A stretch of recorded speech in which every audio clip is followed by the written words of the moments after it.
Bonjour et bienvenue pour ce nouvel épisode de ma dernière séance de psychanalyse. Vous me connaissez en podcasteur, mais saviez-vous que je suis aussi coach ? Je vous aide à débloquer votre projet cœur. Vous avez une envie, un rêve, ou juste besoin de changer, mais vous bloquez. Vous vous auto-sabotez, vous vous sentez illégitime, vous avez peur d'échouer, vous avez le syndrome de l'imposteur, ou vous avez des blocages plus pratiques liés au manque d'argent et au manque de temps. En 6 semaines, je vous donne ma méthode pour reprendre le pouvoir, comprendre et honorer vos blocages, vous débloquer et vous réaliser dans la douceur et la joie. C'est la méthode que moi, le perfectionniste angoissé, j'utilise depuis plusieurs années pour me développer en coach, en podcasteur, en céramiste et même en tonton de choc tout en prenant soin de moi. Si ma psychanalyse a fait un travail de fond, les outils du coaching m'ont permis de transformer l'essai. Vous le savez, j'ai fait 10 ans de psychanalyse. Le souci, c'est qu'en dehors du cabinet, une fois que j'avais mis les mots, je n'arrivais pas à changer. J'ai découvert les outils du coaching et après mes réticences du début, ça a changé ma vie. Et c'est pour ça que je suis devenu coach à mon tour. Je vous mets le lien vers mon site de coach dans le descriptif de cet épisode. Vous verrez, sur le site, vous pouvez même prendre rendez-vous en quelques clics pour une préséance gratuite et sans engagement. On fait un point sur vos besoins et je vous montre comment le programme va vous aider concrètement. Mais Guillaume, allez-vous me dire, pourquoi tu nous racontes ça maintenant ? Eh bien, chaque épisode de ce podcast me demande 10 heures de travail bénévole. Alors si en faisant un peu de pub pas trop embêtante pour mes programmes de coaching, je peux intéresser quelques-unes et uns d'entre vous, ça me permettra de garder ce podcast gratuit. Allez, on ferme cette parenthèse. C'est au tour d'Henri de nous raconter son chemin de psychanalyse. Henri est technicien ferroviaire et aussi paysagiste, sa passion. Il nous raconte pourquoi il a choisi une amie pour être son analyste et comment ce choix a changé la donne. Bipolaire, il raconte comment mettre des mots l'a aidé à faire avec sa maladie, avec son passé de violence et de maltraitance. Il nous raconte comment son analyse lui a permis d'entrouvrir le couvercle de sa vie sentimentale et amoureuse, avant de finir abruptement sur une histoire de maillot de bain. Bonne écoute et à bientôt.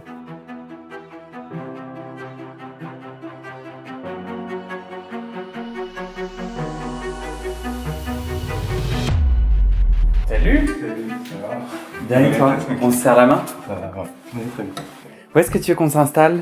Alors, on va se mettre là, sur le canapé. Bah ouais. La musique, on va la couper, hein. Ouais. Je veux bien que tu la coupes, ouais. Génial. Ça te dérange si je fume ? Mais tu fais comme chez toi. Super. D'ailleurs, ça Voilà. tombe bien puisqu'on est chez toi. Voilà. Allez. Est-ce que t'es à l'aise qu'on commence ou pas ? Oui, bien sûr. Ouais. Ouais. Je suis quelqu'un d'un peu nerveux, donc c'est normal si tu me vois m'enfuir.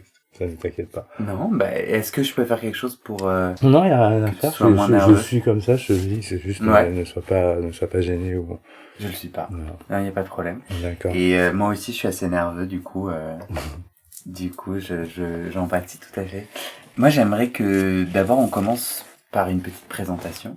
Alors, je m'appelle Henri, j'ai 47 ans, oui, 47 ans, je commence à réfléchir. Je suis technicien de maintenance industrielle, enfin ferroviaire particulièrement. Et anciennement, j'étais paysagiste. Ok. Donc j'ai gardé en dehors de maintenant depuis ma reconversion, j'ai gardé quand même une petite activité à côté parce que ça reste avant tout ma passion. Et donc, concrètement, tu répares des trains ? Alors je répare pas des trains, je répare des pantographes concrètement. Le pantographe, c'est l'élément qui est en toiture des motrices de train. Les motrices, c'est ce qui est en tête et en queue de train. C'est ce qui permet donc de bouger le train. Et en fait, il y a deux pantographes en toiture. C'est les deux bras articulés, en fait, qui se lèvent et qui vont toucher la caténaire. C'est-à-dire le fil électrique qui fait des kilomètres et des kilomètres et des kilomètres sur la France, voilà. Et pour capter l'électricité. Et en fait, donc c'est ma spécialité, en fait, c'est de travailler sur cet élément-là, aussi sur des éléments de toiture du train, qui est la ligne électrique de 25 000 volts qui fait tout le long du train. Mhm. Et est-ce que tu te souviens du déclic autour de la psychanalyse? Qu'est-ce qui t'a amené à la psychanalyse? En fait, ce qui m'a amené à la psychanalyse, c'était une opportunité, parce que j'ai toujours été intéressé. J'ai toujours lu quelques bouquins un petit peu sur Freud, sur Jung, chercher à comprendre des choses en fait, parce que j'ai une vie qui est un petit peu compliquée et je savais qu'il y avait une réponse là-dedans dans cette. Donc ça a été une opportunité. Ensuite par la suite. T'avais quel âge? J'avais 30 ans. Pourquoi tu allais t'allonger? Parce que j'en ressentais le besoin. C'est quoi le déclic? C'était une fatigue, une fatigue d'une situation qui changeait pas, qui bougeait pas, qui perdurait. De quelle situation tu parles? La mienne, ma situation, ma vie personnelle. D'une envie de changer aussi les choses, de bouger les choses. Donc j'avais été voir un psychanalyste. J'habitais à l'époque dans le 11e et j'ai fait une séance et puis je suis jamais retourné. Ok. J'ai fait une séance et je suis jamais retourné. J'étais pas spécialement à l'aise, je pense, pas peut-être prêt non plus, parce que je trouvais ça quelque part pas intrusif, mais ce qu'il est totalement en fait, hein, c'est le but. Mais pas prêt en fait, pas prêt. Et donc finalement beaucoup plus tard, par le biais d'une amie, je pense que je sais plus si j'avais 40 ou j'avais déjà passé les 40 ans. Par le biais d'une amie en fait, j'ai fait qui elle était psychanalyste, on a commencé à travailler ensemble. Et une analyse, plus exactement. Ouais. Tu te souviens ce déclic-là, la deuxième fois? Tu y vas pourquoi? Parce qu'elle me propose, de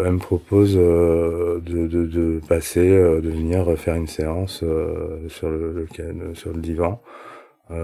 Clairement, elle me dit, viens t'allonger un jour sur le divan. Mais comme ça, vous êtes amis, vous prenez un verre et un jour... On est amis, voilà, on était en vacances. En fait, on avait pour habitude de se rejoindre en vacances chez mon meilleur ami, qui habite dans les Landes, en fait. Enfin, qui habite dans le sud de la France. et donc voilà, et on a souvent eu des conversations sur la psychanalyse, sur plein de choses, et j'ai apprécié beaucoup ces moments de discussion, et tout en sachant qu'à côté, moi j'étais à ce moment-là dans un état un petit peu presque neurasthénique à cause des médicaments. Tu prends des médicaments? Oui, alors en fait, parce que je suis bipolaire et j'ai un trouble de la personnalité. En général, quand tu dis ça, les gens ils se sauvent en courant, au secours. Donc voilà, donc j'ai un trouble de la personnalité et donc qui est lequel, comment qui est je pourrais pas vraiment te l'expliquer comme ça. Comment expliquer ça? Vulgairement, on va dire, on est un peu plusieurs dans ma tête, mais c'est pas, si je dis ça peut faire penser à la schizophrénie, des trucs comme ça, mais c'est pas du tout ça, en fait. C'est juste que, j'ai grandi malheureusement dans une famille où j'ai pas eu d'éducation, j'ai été rejeté, maltraité, et en fait, j'ai dû faire mon éducation un peu tout seul, et donc ça me met assez souvent en désaccord avec mon environnement. Ok. Donc tu as fait combien d'années sur le divan? J'ai dû en faire 5 à peu près. Ok. Ouais, 5. Je pense. Le moment où tu commences la psychanalyse, est-ce que donc tu as ces différents troubles qui concrètement alourdissent ta vie, si je généralise, est-ce que tu es d'accord? Et là tu te dis, le divan va m'aider. Tu prenais déjà des médicaments, j'imagine que t'es suivi par un psychiatre, peut-être qu'il te parle déjà un petit peu, ou il y a une forme... Ouais. Mais là tu te dis, tu attends quoi de la psychanalyse le moment où tu t'allonges? Alors j'y vais en me disant que j'ai peut-être la possibilité de d'exploiter ma bipolarité en fait. les mots pour moi c'est un terrain de jeu énorme. C'est un terrain de jeu énorme. Je parle beaucoup. Je peux parler de logorée carrément. Donc le fait d'être allongé et de parler et de pouvoir parler en fait, de m'entendre parler en fait aussi. Surtout de m'entendre parler, c'était très intéressant. C'était très important aussi. Parce que ça me permettait de me recadrer, voilà. Et donc ouais, j'attendais particulièrement de la psychanalyse de travailler beaucoup sur ma bipolarité, ce qui n'a pas du tout été le cas. Alors pour autant, j'ai eu un résultat que j'ai pas eu un résultat à 100% de ce que je souhaitais, mais j'ai eu une aide, j'ai eu une connaissance, j'ai eu un savoir sur ce qu'était ma maladie, et de trouver un petit peu des fois des petits des petits chemins de traverse. Et je trouve ça assez particulier de faire une psychanalyse avec une amie. C'est bizarre, non? C'est un jugement que j'ai. C'est un jugement, c'est un bon jugement, donc c'est pour ça que je parlais depuis le début, je parlais d'opportunité, parce que ça a été une invitation. C'est pas moi qui lui ai demandé, elle me l'a proposé.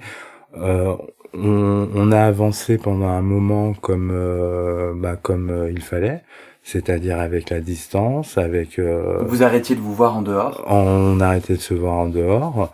On ne se parlait presque plus trop à l'extérieur des séances. Mais vous pouviez vous croiser à des dîners d'amis? On aurait pu très bien se croiser. On s'est croisés un midi où, en fait, moi, avant d'aller à la séance, j'avais été déjeuner dans un café à côté, et elle était assise à côté en train de déjeuner. Donc. Mais ça, c'est même si t'es pas ami avec ton analyste, ça peut arriver. Ça peut arriver, je pense, oui, oui, ça peut arriver. Du coup, en fait, tu t'es senti plus à l'aise, le fait que ça soit une amie, ça t'a rassuré? Ça m'a beaucoup rassuré parce que, oui, effectivement, c'était quelqu'un que je connaissais. Sinon, t'aurais pas commencé, en fait, tu crois? Je pense que j'aurais pas commencé. Je pense que j'aurais pas commencé du tout. On en parlera plus tard, ça s'est mal fini, mais je la remercie quoi qu'il arrive parce que justement, ça m'a permis quand même de me soulager sur pas mal de choses. Pendant la cure, le fait que ça soit une amie, ça t'a posé problème? Ça a rien changé ou? Alors, je vais pas mentir, tantôt oui, tantôt non, tantôt oui, tantôt non. Ok. Mais en gardant en tête que y avait un accord. Et que dans cet accord, j'avais donné aussi mon accord, moi, c'était en deux parties, quoi.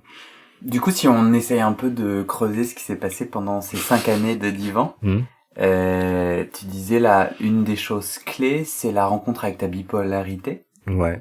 Avec même du résultat, tu disais. Est-ce que tu peux me dire les grands nœuds que tu as travaillé pendant ta psychanalyse? Alors les grands nœuds, justement, quand je disais que à un moment donné, ce que je cherchais, c'était un résultat par rapport à ma bipolarité. En fait, j'ai travaillé carrément sur autre chose à côté.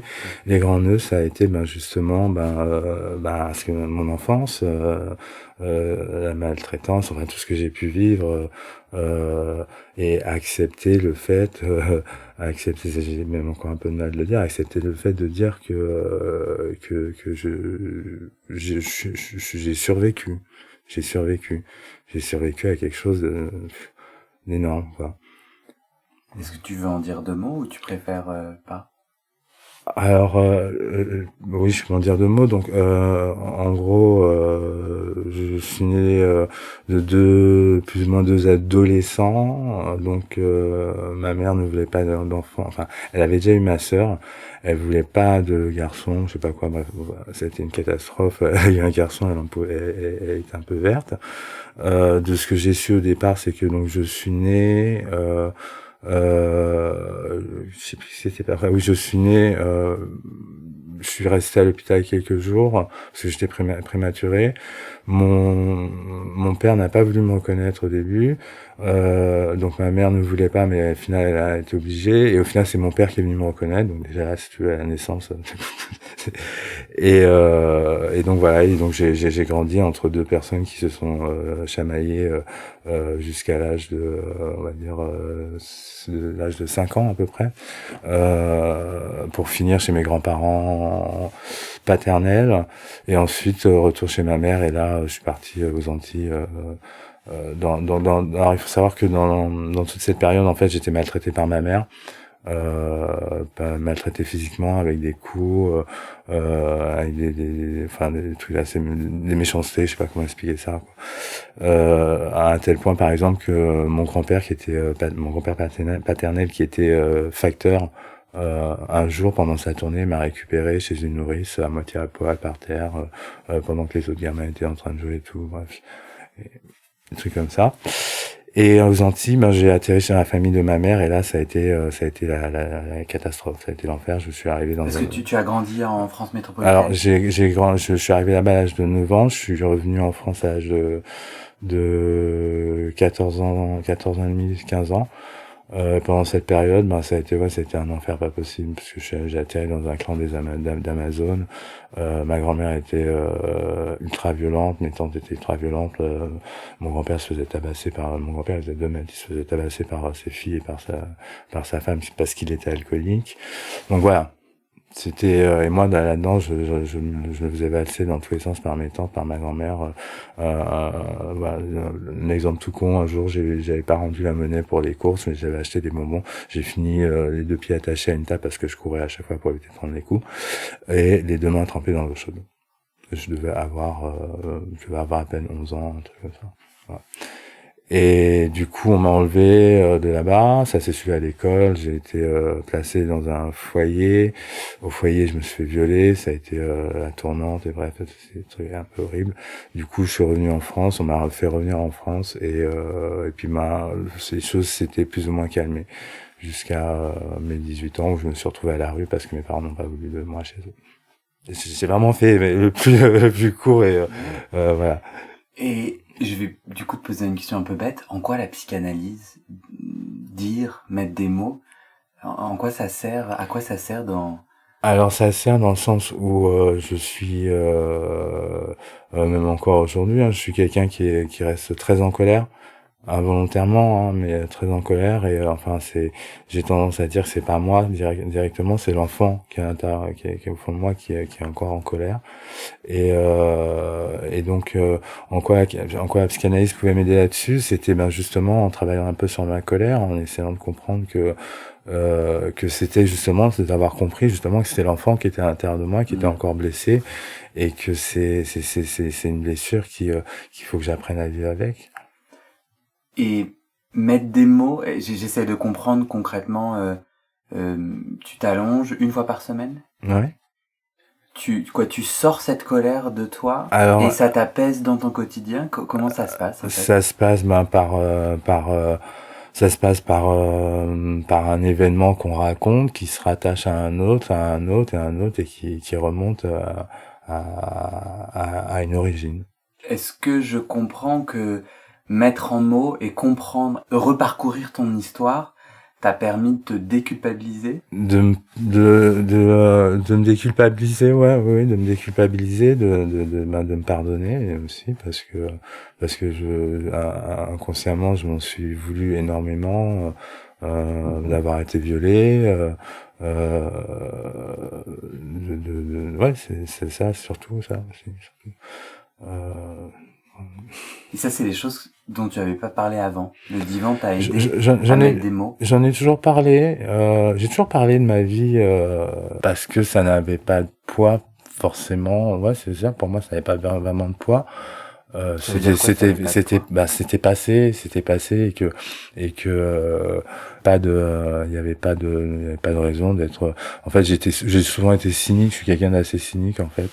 Voilà. Oui, à quoi bon remuer? Oui, voilà. Alors que en fin de compte, si, à quoi bon? À l'intérieur, ça va pas du tout. Ouais. Ça va pas du tout. C'est le nœud principal de ces 5 années. Est-ce que tu penses à d'autres choses que tu as traitées en psychanalyse? Oui. Alors plus ou moins, on va dire, j'ai levé le couvercle sur ce que pouvait être ma vie sentimentale, qui même encore aujourd'hui, après Après ces 5 ans, justement, c'est seulement parce que j'ai peut-être pas été jusqu'au bout que j'ai pas pu travailler là-dessus. Mais sur ma vie sentimentale, ouais, j'ai... Et qu'est-ce que tu as découvert? Que je suis seul. Je suis involontairement, contrairement à ma propre volonté, je suis solitaire. Donc ça reste un sujet en suspens parce que t'as l'impression d'avoir arrêté ta psychanalyse un peu en cours, Je sais pas, non, alors, non, parce qu'au bout d'un moment, la psychanalyse ne fait pas tout, hein. Dans ces cas-là, on y va et puis on dit je veux ça. Mais je savais que oui, j'avais élevé le couvert, comme je dis. Mais en fait, j'ai souvent été attiré par des mecs qui étaient peut-être, enfin pas peut-être, clairement indifférents. Comme je sais pas comment expliquer ça. Mon meilleur ami l'appelle, il dit les Mister Connard. Mais et justement, j'étais toujours le premier à dire que même les cons ont le droit d'être aimés. Donc si je comprends, sur le divan, tu mets à jour un truc un peu répétitif où tu tombes amoureux d'hommes qui ne sont pas amoureux de toi ou qui ne prennent pas soin de toi. C'est ça? Un petit peu, ouais. T'en as fait quelque chose de ça? Oui, j'en ai fait quelque chose. Oui. Ce que j'en ai fait en fait. Oui. Alors j'ai translaté le truc sur sexuellement, on va dire. Je me suis, on va dire, ouvert à des relations un peu dominant-dominé. Et ça, c'est grâce à la psychanalyse. Alors c'est pas. Enfin oui, c'est grâce à oui. Enfin, c'est. En fait, pour moi, je dis grâce à la psychanalyse. Je serais tenté de dire non parce que j'en ai honte en fait. Mais oui. T'as honte de ces relations. Donc c'est des relations sexuelles dominant-dominé, c'est ça? Oui. Et ça te fait honte? C'est pas que ça me fait honte, ça me gêne. Alors. Tu sens pas que c'est solutionné, quoi, c'est ça? C'est pas que c'est pas solutionné, c'est juste que je suis quelqu'un de, comment dire, parler de ma vie sexuelle, en fait, c'est pas, en gros, ça ne se fait pas dans le genre où quand on connaît pas les gens et tout, on n'en parle pas. Ça y est. Ben, n'en parlons pas. Enfin, mais c'est bon. Après, c'est tout con. Hein, après, c'est jamais que. Alors, je suis resté dans des trucs soft parce que justement, au bout d'un moment, j'ai été obligé de me ramener à. Ça m'a ramené à mon histoire un peu, peut-être trop justement, qui fait que j'ai arrêté au bout d'un moment. J'ai arrêté. Je suis revenu à une sexualité, on va dire. Pas normal, mais je sais pas comment dire. Plus conventionnel. Plus conventionnel. Mais du coup, qu'est-ce que ton analyste, est-ce que tu te souviens ce qu'elle t'a dit à propos de ces différents nœuds que t'as travaillé? Elle était plutôt très présente en séance, elle offrait des interprétations, elle offrait beaucoup d'interprétations, me connaissant, sachant que j'aimais beaucoup les mots, on travaillait beaucoup avec les jeux de mots. Ça m'a aidé à me replacer dans la situation et à me revoir et à comprendre que à ce moment-là, en fait, entre le fait de savoir que j'avais été maltraité, connaître mon histoire, la ressentir et me replacer par rapport à ça avec de la distance, c'est-à-dire sans la douleur, sans ça, c'était important, je crois, et c'est ce qu'elle m'a aidé à faire en fait. C'est ce qu'elle m'a aidé à faire, à revoir les choses avec de la distance et avec beaucoup moins de douleur. Je me souviens qu'au début de notre échange, tu disais que t'étais venu en psychanalyse avec l'attente de mieux comprendre ou de faire quelque chose de ta bipolarité. Tu as dit en fait finalement non, pas du tout, ou en tout cas indirectement. Est-ce que tu peux me raconter? Et en fait, je me suis dit que j'allais. J'étais parti dans l'idée d'éliminer les médicaments en fait, parce que j'en pouvais plus. J'avais presque doublé de volume. Je ressemblais à rien. J'étais neurasthénique. Enfin bref, ma vie c'était n'importe quoi. Tu as pu arrêter les médicaments? Je n'ai pas arrêté les médicaments. Je ne les arrêterai pas. parce que malgré tout, il m'amène un confort. Tu peux m'expliquer ce que c'est la bipolarité ou comment elle se vit pour toi? Alors, comment elle se vit? Elle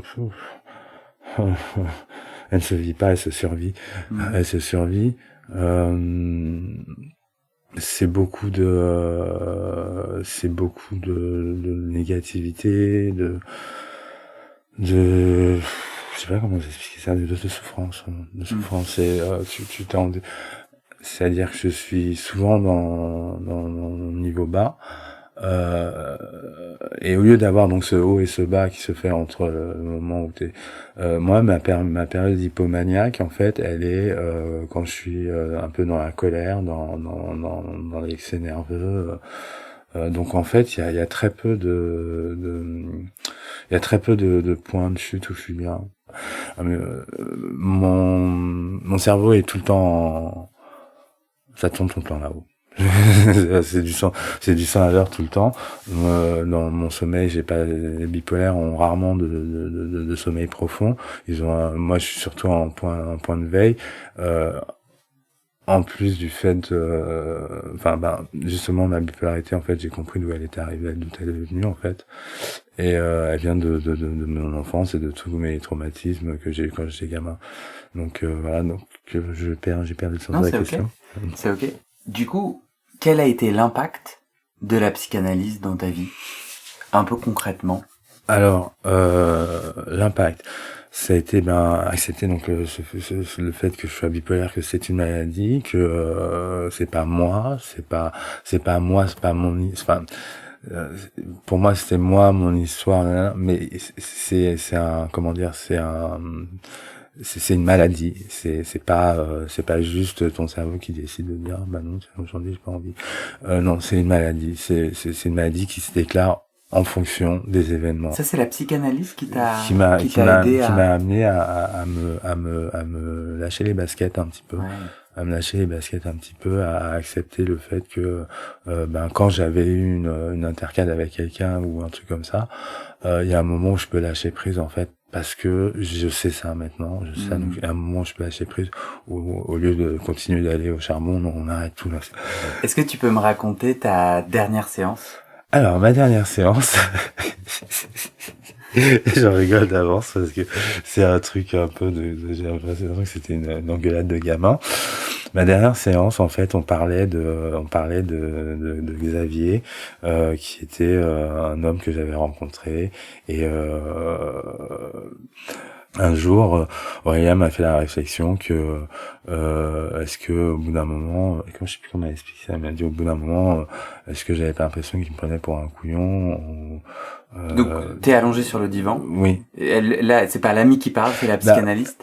Si c'était l'ami ou la psychanalyste, j'ai pas reconnu la différence de ton. Mais t'étais dans le cabinet. Oui. Tu payais ta séance. Et elle fait cette proposition. Ouais, elle me dit ça. Alors moi, c'est pas effectivement dans les termes. Je fais ma séance, mais moi, je ne réagis pas en tant que patient outré ou quoi que ce soit. Non, du tout. Moi, je réagis en tant que ami parce que sur le même ton qu'elle me le donne, elle me fait une leçon sur quelque chose où elle-même elle est pas claire.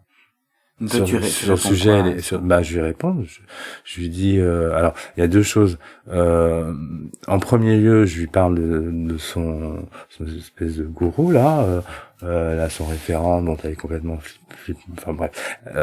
Parce que toi, en fait, tu continues en tant qu'ami à connaître des choses de sa vie, notamment. Donc, ce référent, c'est quoi? Elle est suivie en psychanalyse par quelqu'un. C'est son référent et en même temps son mentor. Mais elle te transmet ces informations? Elle me les avait transmis pendant les vacances, en fait. Avant que vous lanciez? Oui. C'était avant qu'on lance. Et donc 5 ans plus tard, tu lui dis. Mais 5 ans plus tard, je sais que par le biais de mon pote, je sais que elle est toujours en bise, on sait pas trop ce qui se passe et tout. Bref, donc moi, au bout d'un moment, je lui fais comprendre en disant, mais dis donc, t'es bien gentil, mais toi avec ton bonhomme là, c'est pas clair du tout, voilà quoi. Et puis en plus, excuse-moi, au niveau déontologie, on sait pas trop ce qui se passe. Et là, je deviens méchant en disant ça. Et à un moment donné, elle me dit, je ne te permets pas, je sais plus ce qu'elle dit, je te permets pas. Et là, je lui rebalance, ce qui est encore méchant de ma part, l'histoire du maillot de bain, en fait, un maillot de bain, je Je suis un peu une ordure des fois. Et en fait, quand on était à la plage en vacances, elle se dandinait dans un maillot de bain noir qu'elle avait acheté chez Hermès à 800 €. Et donc moi, quand elle m'a dit qu'elle me permettait pas, je sais pas, je lui ai dit, mais écoute, de toute façon, tu me permets, je me permets. De toute façon, ton maillot de bain à 800 €, c'est un peu moi qui te le paye aussi, donc. Et là, la séance s'arrête. Elle me dit bon bah ça suffit, on s'en s'arrête. C'est elle qui arrête la séance. Elle dit oui, ça suffit, on va pas plus loin. Tout, je dis oui, je pense que ça n'est plus la peine d'aller plus loin. Je suis parti. Alors pour moi, c'était la fin. Mais pendant 3 semaines, j'ai eu des messages vocaux me disant tu as raté ta séance. Bien entendu, ta séance est due. Là, une fois, 2 fois, la troisième, je la rappelle en disant non mais on se calme là. Après ce qui s'est passé, on va pas se mentir, stop quoi. T'en fais quoi toi du coup de cette fin? Qu'est-ce que tu comprends? C'est un échec pour moi. C'est un échec pour moi parce que alors au début c'était tout à fait normal pour moi parce que je me défendais. Et au final c'est un échec dans le sens où j'ai mis fin à quelque chose, à un travail que j'étais en train de faire. Ça c'est mon histoire qui me permet de dire que c'est moi qui ai mis fin une fois de plus à quelque chose. Après en restant quand même relativement honnête, on n'aurait peut-être jamais dû faire ça. On aurait peut-être jamais dû faire ça, je sais pas. Hein. Mais quoi qu'il arrive, je suis content parce que ça m'a quand même permis pendant un moment de comprendre, de savoir des choses. Ouais.